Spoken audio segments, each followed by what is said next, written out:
everybody. I'm back. Everybody, Gina Young is back, and I'm back with yet another amazing recipe. I am so excited today because today at the Young's house, Gina Young is going to share with you all how easy it is to make a delicious breakfast. This recipe is so easy. It doesn't require a lot of ingredients, and you know, make it Gina Young style, it's going to be so tasty. Y'all never had my breakfast before. You better make you some. Here are the lovely ingredients you will need. Of course, you're going to need some meat. Now, today, what we're going to be using is this Polish kielbasa sausage. All right, you will need some eggs because we're going to make some cheesy scrambled eggs today. And we're also going to make some Bob Evans sausage. We're going to make some bacon as well. Now, you're going to need some veggies. We're going to be using some green bell peppers, a nice sweet Vidalia onion, and over this way you're going to need some cheese for those eggs. I have some Kerrygold butter, and right here in this bowl I have some potatoes because we're going to make some home fries. All right here I have some maple extract because we're going to be making waffles. I have some sugar. You will need some syrup, and here at the Young's house we love to use this blueberry syrup, and I also have some regular syrup. Now here's what I like to use for my waffle mix. All right, and of course you're going to need some spices so we can spice everything up. Here's what you're going to need over this way.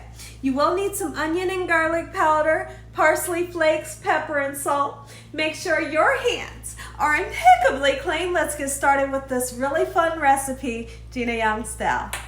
Breakfast is on the menu at the Young's house for dinner, and I couldn't be more excited. Let me know in the comment section below if you love breakfast for dinner. Here at the Young's house, we love it. We don't do it often, but it's amazing when you get to kind of switch up dinner a little bit.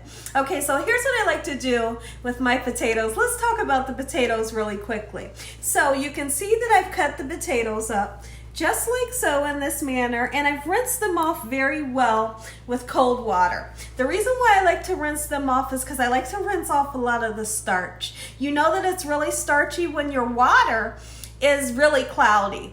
Okay, so you keep rinsing those potatoes until that water gets nice and clear. So what we're gonna do, I've salted the water with just some regular salt, and then we're gonna cover it and we're gonna let it cook. We're gonna kind of like parboil the potatoes because you don't want to be in your kitchen all day frying potatoes. It takes a while to fry them when you don't cook them ahead of time. So we're only going to cook these potatoes for around about 11 or 12 minutes, and they're not going to be fork tender. Fork tender is too mushy. Okay, we're just going to cook them just a little bit and then we'll turn them off. Okay, so I want to cover them with foil, just like so. And then I want to start on our meats. Okay, so we're going to open up this gorgeous Smithfield bacon. I love Smithfield bacon. Now, if you're not, if you're a person that doesn't like pork bacon, absolutely, you can get you some turkey bacon, get you some beef bacon so you can enjoy as well. All right, so we're gonna open this up, and you can see right here that I have a cookie sheet that I've put foil on the cookie sheet. Okay, so we can cook this in the oven. We're going to turn our oven on 375, and once it's golden brown, it's done. And then you don't have to worry about all of the splatter from the oil all over the top of your stove. That's like the worst, right? So we cook it in the oven, and then we don't have that issue. Okay, so I'm going to continue. I know, I crinkle the bacon. I don't know why I do it. I say it every time and you all laugh at me. When I come back, I'll show you what we'll do next. Okay, everyone, so we have our potatoes going. I have my oven on 375. This gorgeous bacon is going in the oven until it's beautiful and golden brown.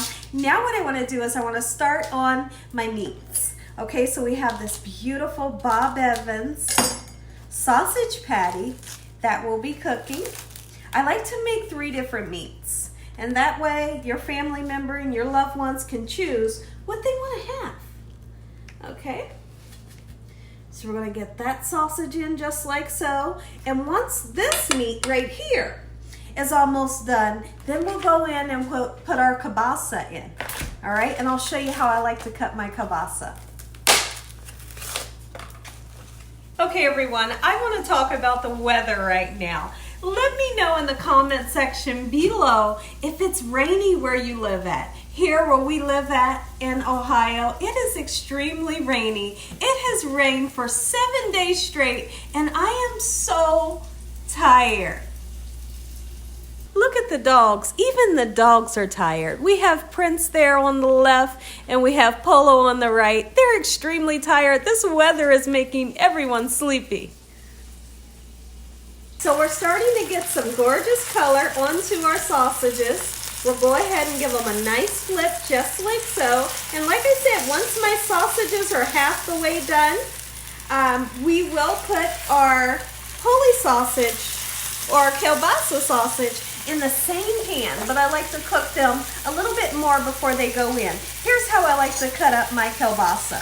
It's really simple. So we just slice it down this way. You know, when I was younger, this type of sausage we had for dinner. It would be boiled and we would eat it like on a hot dog bun with, you know, ketchup and mustard. But here at the Young's house, and as I grew up, I started eating this for breakfast. And it is just the perfect meat to eat for breakfast. So you see that I like to give it a nice score on the inside. We open it up and I score it right there. And then the same just like so. All right, we'll do the others. I hope you all are having an amazing day today. All right, and we'll score these. And then the next thing that I want to do is I want to go ahead and chop up these beautiful bell pepper and the onion because it's going to go in our fried potatoes. It's been a while since we've had fried potatoes, and my mouth is watering already for these potatoes. So now that I have the sausage done, I'm just going to set them aside, and then we'll cut up our bell peppers. There we go. All right, you know, a lot of people when they make fried potatoes, they just like the onions. But I love the color that you achieve when you put the bell pepper in. And not to mention that bell pepper gives you an amazing flavor. So now as far as the onion, I'm not going to put a whole lot in, and I'm also not going to chop them up really fine. Here's how I like to do my onion. And I hope that I don't go crying from this onion. So I'm going to try to do it fast. All right. Let's get rid of that skin. I don't want any skins in my potatoes. All right. We're going to just chop our onions up just like so in this manner. And I'm going to tell you, when we make these potatoes, I'm going to show you the perfect time to put your onions and bell peppers in, because if you put them in too early, they'll turn into mush. And then if you don't put them in early enough, then you'll have an issue. All right, we're going to put them in towards the end of the cooking process, and it'll turn out just perfect. Okay, everyone, so our bacon is smelling amazing. We'll go in and check on it here in a few minutes. Now, our sausages are halfway done, so what I like to do is go ahead and put my kielbasa in with the sausages. Okay, and I do have a little bit, just a little tiny bit of vegetable oil in my pan, okay, just to help everything along.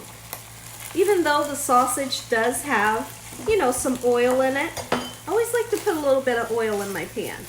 All right, gorgeous. Everything is smelling good. And so now what I want to do is I want to take this time to make up our waffle batter. Anytime I make homemade waffle batter. It's so easy. It's just like making pancake batter. But the thing is, you know, when I'm making dinner at the Young's house, you really don't have time for it. There's always options like this, which is delicious. It turns out amazing every time. And that's for me. All right, so here's what we're going to do. Let's go ahead and get some of our mixture right into our clear bowl just this way. All right, and if you wanted to at this point, absolutely, you can add a little bit of pumpkin pie spice. You can put some cinnamon in, a little bit of nutmeg if you wanted to. You can even add some pumpkin puree, and that'll give you like a pumpkin waffle, which would be absolutely amazing. You all seen my pumpkin pancakes I made the other day. They were out of sight, and they're so simple to make. All right, so here's what we're gonna do. I want for my waffles to have a little bit of sweetness. So what I like to do is we're going to take a little bit of sugar. And you don't have to do this if you don't want to. It's just something I like to do. And you take whatever extract that you love, get you some in there. Build up the flavor and make everything taste better. You can use vanilla extract if you like. This is maple. Oh yeah, just like that. Okay? And then I have some cold water. Let me grab my whisk. And we're just going to mix this up. All right? It doesn't have to be a really smooth batter. And it's always okay if you have a little bit of lumps in your batter, okay? So don't freak out if you have lumps in your batter. It's always going to turn out perfect. All right, so I'm going to continue this until I get that perfect consistency. When I come back, I'll show you what we'll do next. Okay, everyone, our sausages are done and they look gorgeous, nice and juicy. Don't overcook them. All right, so that's what they look like, just like so. All right, beautiful sausages. And now I can move these kielbasa a little bit towards, oh yeah, see that color? I want to achieve that color on the top and the bottom of these sausages. Okay, and once that happens, we'll put them with this other meat. When I come back, we're going to make our way over to the stove and get started on those fried potatoes. Okay, everyone, so you can see that I have some vegetable oil in my pan and it's really hot. I don't have a lot. The worst thing that you want to do is make oily fried potatoes. You're going to hear some sizzling. It's going to naturally happen. All right, so now we have our potatoes in the pan and we're not going to bother them. We're not going to season them. We're not going to do anything until I see that first golden brown on the bottom of those potatoes. Okay, everybody, time to make these waffles. And if you wanted to put something like dried blueberries or like chocolate chips, now's the perfect time. You can put pecans, anything is possible when you're making waffles. Now, one thing I did do is I oiled this really, really well. You must oil it or your waffle will get stuck. And we don't want that to happen, you know? I love the fact that I put the maple extract in, and I also love the fact of using the sugar. It's going to give great flavor. I'm going to close this down just like so in this manner, and literally in 5 minutes we're going to flip that bad boy and it'll be done very quickly. Okay, everyone, it's been about 6 minutes. Our waffles should be complete. Oh, yes. See, that's what I'm talking about. Look how nice and fluffy. That's what I love. I love a nice thick waffle, beautiful and golden brown. That's what we're looking for. Now, here's what I need to do. I literally need to go over to our sausages because they're almost done. Get those out of the pan and throw some more waffles in our pan when I come back. Oh yeah, look at these sausages. We go all out. When it's breakfast time at the Young's house, we go all out for breakfast. 3 different kinds of meats. We're gonna make those cheesy eggs at the last minute. Look at this, gorgeous. All right, so now when I come back, we're gonna finish our waffles and check in on our potatoes. Okay, everyone, so you can see that we have some gorgeous color onto our potatoes. So now is that perfect time that you can go ahead and season them. You can put your onions and bell peppers in just like so. Like I said, you never want to put your onions and bell peppers in too early, and you don't want to season it too early because I find when you season your fried potatoes too early, they tend to be mushy. And we don't like mushy fried potatoes. I like for my potatoes to still have some crunch to them and be nice and soft in the inside. That's that gorgeous garlic powder. In we're going with onion powder, a little bit of salt. You don't need a whole lot. Your loved ones can season their own if they want more. And we're gonna put some black pepper, just like so, and a little tiny bit of parsley. The parsley is gonna make everything nice and beautiful. Okay, so what we'll do is we'll let that other side get nice, beautiful, and golden brown, and when I come back, oh, one thing, let's take a look at the other waffles. They are simply beautiful. Look at them right there. Gorgeous. Take a look at these gorgeous potatoes. Voila. Beautiful, and they're nice and crispy, like I said, soft in the middle, and very seasoned. Okay, so now it's time to make some eggs. Can't have breakfast without scrambled eggs. All right, so make sure you have some nice, beautiful, fresh eggs. just like so. We're gonna crack them. Gorgeous. And what we want to do is we want to really whip in some nice air into your egg so you can have a nice fluffy egg. We're going to do just that. In my pan here, I have a little tiny bit of vegetable oil. I always do. And I have a little bit too much, so I'll take a paper towel and wipe some of it out. I like to use the vegetable oil along with the Kerrygold butter. Let's get that shell out of there. No shells today.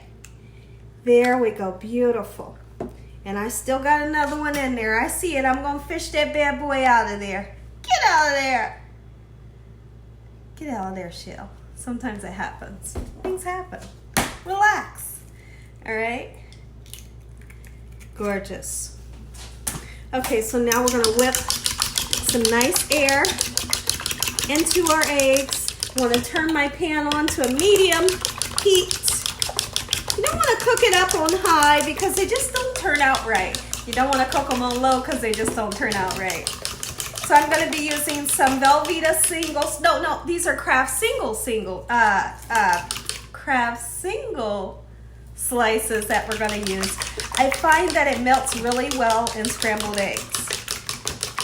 All right, so now that we have some nice gorgeous air whipped into our eggs, what I want to do is I want to take about a tablespoon of the Kerrygold butter. It is softened, and I want to put it into my pan. Let's use a different spoon. I'll be right back. Okay, everyone, so we have our butter, and we're going to put it in our pan along with our oil. And what I'm going to do is the pulling technique. You all have seen me do it before in the past, and it really helps to achieve a nice, beautiful, fluffy egg. We don't want to go in with a fork or a spatula, scrambling it in the pan. You want to pull it with the soft spatula and get nice and fluffy that way. All right, so I want to grab my soft spatula. I'll be right back. Okay, everyone, one thing we don't want to do is we don't want to salt our eggs right now. When you salt your eggs early, it causes you to have a watery egg. You see how I'm pulling it in that way? That's what you're wanting. It creates nice fluffiness. See that right there? That's like a pillow of Gina Young style fluffiness eggs, if that makes any sense. And we're going to do that until all of these eggs are pulled to the middle and nice and cooked. And I'll show you the perfect time to put your cheese in. See that right there? Our eggs are just about done. Gorgeous. Now what we're going to do is perfect time to season. Get you a little bit of pepper on there. All right, we're going to put some salt on, just a little bit, not too much. Just like so. And now I'm going to turn the burner off. I'm going to put my single slices, we got it right that time, right on top, and we're going to fold it in until it gets nice, hot, and melty. When I come back, I'm going to say an amazing prayer, and you all are going to get that first bite. Beautiful cheesy eggs, Gina style. Listen here, everybody. If you all enjoyed this here video, give me a thumbs up. If you haven't subscribed, make sure you subscribe. Make sure you click on that notification bell so you can be notified every time Gina Young uploads one of these awesome recipes. Tell your family and friends and everybody you know, tell the whole world about Gina Young and what I'm doing in this kitchen on a daily basis. Let's say a quick prayer. You all get that first bite. Heavenly Father, Lord Jesus, we want to thank you for a beautiful day today. Lord, we thank you for your love time, your mercy, and your understanding. Please forgive us for our sins. Come into our hearts. We make you our Lord and Savior. Send your angels down to surround us day and night and your Holy Spirit to help us make good decisions. Give us peace over our minds in the name of Jesus. We bind the devil away from us in Jesus' name. Devil, you have no authority over this household in Jesus' name. Heavenly Father, we thank you for the roof over our head, the food, love, the peace, and the joy that you bring us every day. Amen. Take a look at it, everybody. Gina Young style breakfast. Make you so. Amen. Once again to my gorgeous prayer. Listen here, everybody. I'm not going to do the taste test because I want to sit down with my family and enjoy this dinner. And as always, God bless you all. Thank you all for watching. Good night.